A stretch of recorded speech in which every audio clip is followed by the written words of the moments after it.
Hey everybody, Buzz Miller Wannabe Studios. Today we're going to do a lesson kind of similar to some other lessons we've done, but completely new ideas. I want you to make your fills and your solos sound different than they've sounded before and sound different from the people that we see on YouTube all the time. We're going to learn a couple of tricks to make our solos stand out and sound different. Hang on, here we go.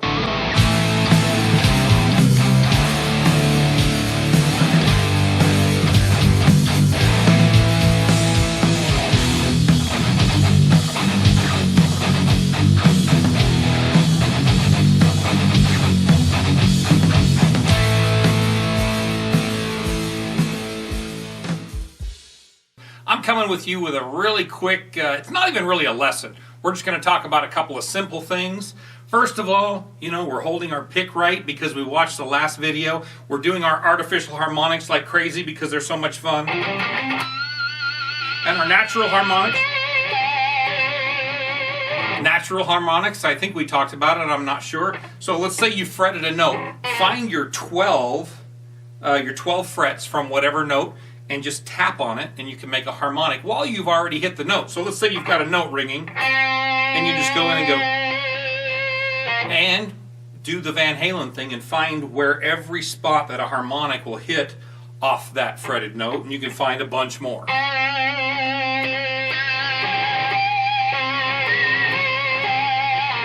And they're going to hit your different frequencies. But that's not what we're talking about. We're playing our artificial harmonics, and we can sit there and go. And we can hit our artificial harmonics whenever we want because we're holding our pick right against our thumb. And we're starting to find that we can actually hit artificial harmonics when we upstroke, which is way cool. Today, we're going to talk about making our fills and our solos a little bit more interesting. This can be very beginner level or very expert level. All of us, no matter how hard we try, our solos start to sound basic. They start to sound all like each other. We need different ideas to break things up. The first thing we're going to talk about, and I don't care if you're looking at 2-note per string, 3-note per string, or 4-note per string runs, how do we make a run sound different? Because nobody, and I love some of these guitarists that are on YouTube, and I admire how fast they can play, how clean they can play. And they sit there and it sounds like I'm listening to someone practice in their bedroom. It is so unbelievably boring watching somebody play a scale up really fast, change scales, and play down really fast. It just gets boring. We all run into that. I've run into that, and you've run into that. So let's talk about a couple of things we can do. The first thing, let's say we are in E minor, which E minor is, as we know, G major. We find our major by going 3 steps up from or 3 half steps up from our minor, or we find our minor from going 3 half steps down. So we're E, 1, 2, 3, G, G major. Let's start with E minor. So our mind is already thinking all of our positions of pentatonic. So let's just stay with our standard E minor pentatonic. We can play it down here or here. That's a 2-note per string. Let's say we're going to throw a mode in it. We're going to start playing modally over this E minor. We're going to be going... That is a 3-note per string. We're always ascending, descending, ascending, descending. Let's change one thing. You don't have to change your picking pattern. You don't have to change your fretting pattern. We're going to change one thing and make it sound completely different. You can do this some of the times. You can do it a little more, or you can just do it once because you want one part of your solo to sound completely different. As we're ascending, meaning going from low string up, let's descend with our fretting. So rather than go, how about we go? It's the same exact notes, but it's not that I'm practicing my scales really fast. I sound like this guy on YouTube or this girl on YouTube. We're doing something that sounds different. It's kind of the Marty Friedman concept of I'm going to do things wrong so I don't sound like everybody else. As we go ascending with our descending fretting,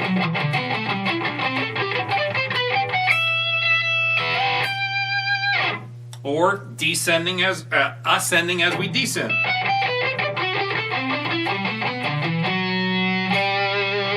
Another thing, another little key for you, if you're in a minor, sometimes don't stop on the minor note. We always go back to that,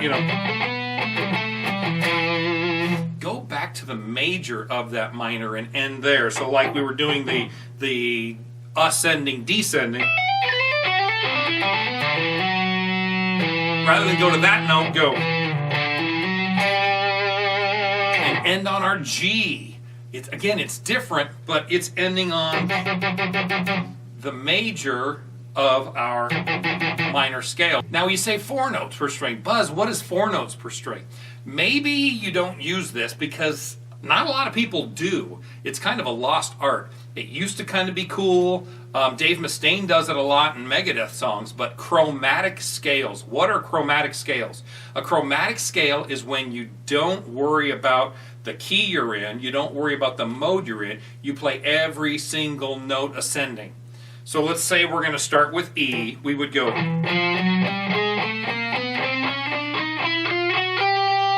which is the same as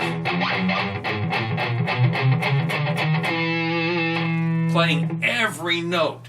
This sounds wrong a lot of times. It sounds like you're pulling things out of key because you're not playing just the notes in key.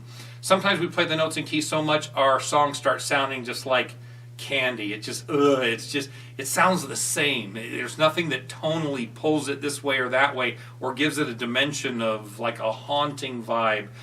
Sometimes we play the wrong notes on purpose, or we play in a mode that's maybe not super happy over a major chord. This is a way to usually transition from, okay, we're playing down here, we want to play up here. You can go chromatically from the low notes to the high notes, and because it's using every note, it doesn't pull it out of key like, oh, they hit something really wrong, they hit a sour note. It's just a run that gives it some texture, some difference. Doesn't sound like that sticky candy straight through that's always sounding exactly the same. It gives it a little bit different of a texture. But that's our 4 note per string. Now we know the first 4 notes first 4 strings on a guitar are all tuned 5 half steps apart. So if we're going to play it, we can't go, because at the end of here to here, that's a full step, not a half step. So we would start with our 4 notes per string, and we shift down a half fret, shift down a half fret, shift down a half fret, because these two are 4 half steps apart. We don't shift down, and then we'd end on our E.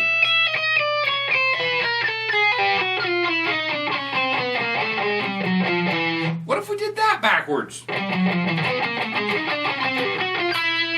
That's a different sound. We could descend, but finger-wise, ascend. Something different to make our runs sound a little different. Maybe different from the other guitarists in our band, maybe different from the people we're seeing on YouTube all the time. Again, these are just ideas to add some dimension to your fills, add some dimension to your solos, or maybe you're writing a song and you want to do a transition between this part and this part, do some weird chromatic stuff, maybe an ascending, descending to a different chord progression, and that can kind of be a bridge between this riff and this riff, or your chorus and your verse, something that adds a little bit of musicality between 3 chords here and 4 chords here. Again, this is just ideas to try to add a little bit more spice to your playing, because nobody wants to sound exactly like the person next to them. Let's go out, let's get our own voice, let's get our own sound, let's do our own thing and be our own guitarist, because that's when it goes from being playing guitar to actually making music and actually making art. Nobody wants the same picture painted by everybody. Everybody's got different tastes, and that's what makes art. That's what makes music so much better, is when this person doesn't play anything like this person over here. We get our own voice and play our own art. So let's use these kinds of ideas, and let's keep going. Let's keep going and keep progressing to be a better guitarist. Again, this is Buzz Miller from Wannabe Studios saying, keep on rocking.